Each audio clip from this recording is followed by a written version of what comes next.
29 years old when I experienced the Lord for the very first time. Let's pray. Dear Heavenly Father, thank you so much for allowing me to share this message with these women whom you love. Let my words be pleasing to you, and let me acknowledge that if I have anything to share today, it's because of you.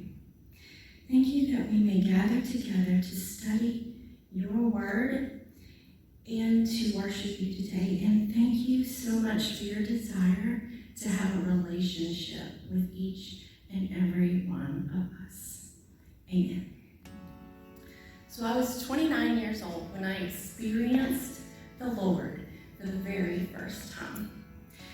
Today, it's 10 years later, and I am a life coach for Christian women. I help them identify their gifts so that they can shine their light for the Lord. I have two girls, like Natalie shared with you. They're 10 and 7. And the Lord has blessed my husband with opportunity in his career, which has led us to live in 3 states in 10 years. So back when I was 29 years old, we lived in Clarksville, Tennessee.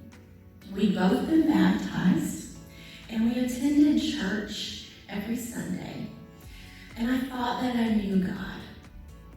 When my pastor would talk about walking with the Lord, I thought that he was talking in parables or like metaphorically. So I thought, sure, I'm walking with the Lord. So in an act of faith, I decided to go on a Christian women's retreat.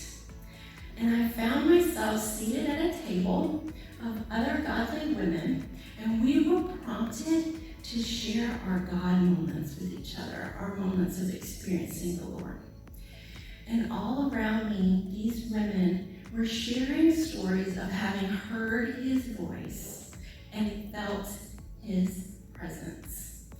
And I remember one of them saying, it felt like being wrapped in a warm hug. And I sat there in awe, just gobbling up their stories on the edge of my seat. And I shared with them, I have never experienced God in this way. I thought that I had to die and go to heaven to meet God. But they assured me, God wants a relationship with you right now. He wants to experience you now in this life, not on the other side. So I asked myself, why is it that I have not experienced the Lord yet? Like, why have I not experienced him? And part of it was because I didn't think that God wanted a relationship with me. And part of it was because I let my own feelings of unworthiness keep me separate from him. So later that night, the same retreat, they brought us all into the church sanctuary. So you can picture an old church sanctuary. We've got the wooden pews. You've got the cross up front. You've got the stained glass windows. And the lights are down low, and they're having us sit separately so we can have quiet time with the Lord. And I was so thankful for that box of tissues that I found beside me, because in that moment I confessed this sin of having let these feelings of unworthiness keep me separate from the Lord. Because anything that keeps you separate from the Lord really is sin. So I confessed that I had let the enemy sow lies in my own mind, and it has kept me separate from him. And I turned my life over to the Lord. And I told him that I wanted to experience him the way that these women had described. And I wanted next steps, like, what direction do you want for me in my life? And I just sobbed. And that's where I met the Lord for the very first time. And he very clearly told me, support your husband and raise your children to know me. And yes, it felt like being wrapped in a warm hug. When we moved to North Myrtle Beach, South Carolina, I didn't know anybody there. And I knew that I wanted a community of godly women around me to help me grow. So I prayed that God would bring the right women into my path, and he did. He blessed me with time with a community of godly women. Lisa modeled for me how you can encourage other women by allowing yourself to be vulnerable and sharing your stories with them. Sarah displayed hospitality by inviting women into her home and making them feel special and welcomed. So she used what the Lord had given her to bless others. Ruth displayed compassion, and she would meet women in their lowest moments and pray with them. Vicky would drop anything, no matter where we were, who we were with, what we were doing, and she would pray. It didn't matter. We could be on the phone, we could be in the car. It didn't matter. She was going to drop everything and pray.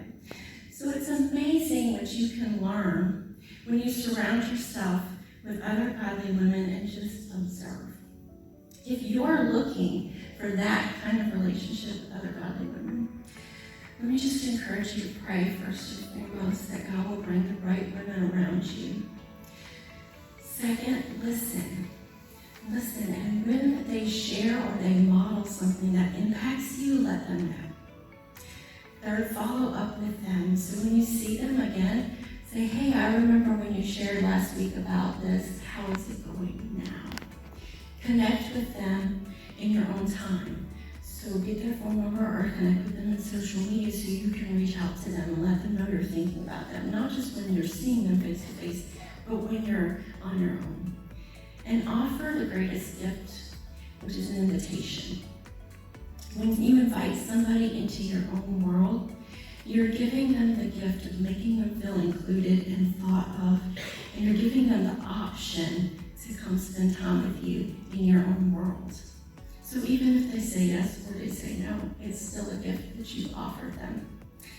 I want to encourage you to share your God moments and to invite other, gather a community of godly women around you. I was 29 years old when I experienced the Lord for the very first time. And the moments that I've had since then are moments that I cherish because they brought me closer to the Lord and they've grown me as a person. I can only imagine what if that door had never been opened for me. What if I hadn't found myself at that table with those other women who were willing to share their stories with me? I might still be waiting to meet the Lord on the other side of this life. Just imagine the impact that you can make on someone if you're willing to share your stories with them. You are the salt of the earth and the hands and feet of Jesus. Thank you.